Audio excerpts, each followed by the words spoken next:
Joining us now from Paris is British journalist Peter Allen. Good morning to you, Peter. Thank you for joining us. What more can you tell us about this another very worrying incident in France? Absolutely. Well, the latest is that a manhunt is still underway. They're still looking for this, as you say, a masked gunman who also had a knife. It sounds as though he killed this poor woman with a knife and then disappeared. This retirement home is set in woodland near Montpellier, so there's lots and lots of places for somebody to hide. And I know helicopters are being used at the moment to try and find this assailant.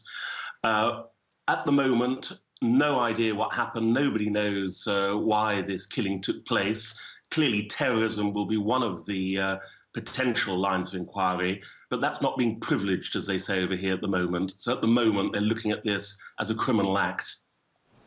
So, I mean, it's awful, obviously, you know, a woman has been killed. Do we have any details that have emerged about that?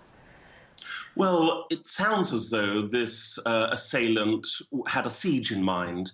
He turned up, he apparently said he was trying to get everybody hostage.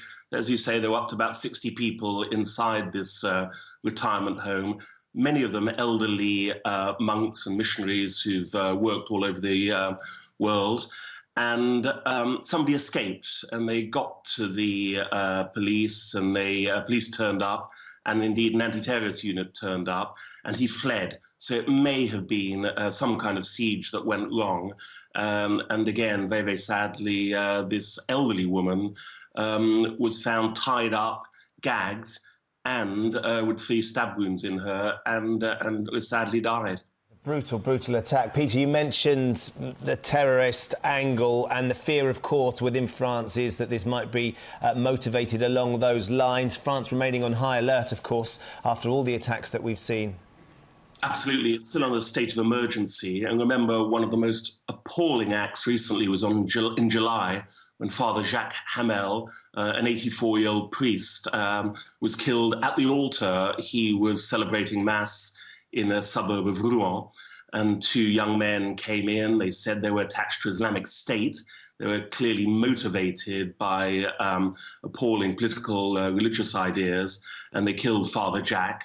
And of course, when you think that this was in a religious home, again, for some elderly priests, monks, elderly priests, nuns, missionaries who'd worked all over the world, you start thinking in those terms. But again, that line of inquiry has not been privileged quite yet. No. Well, Peter, we appreciate you being with us this morning. Thank you very much. That's a British journalist in Paris there, Peter Allen.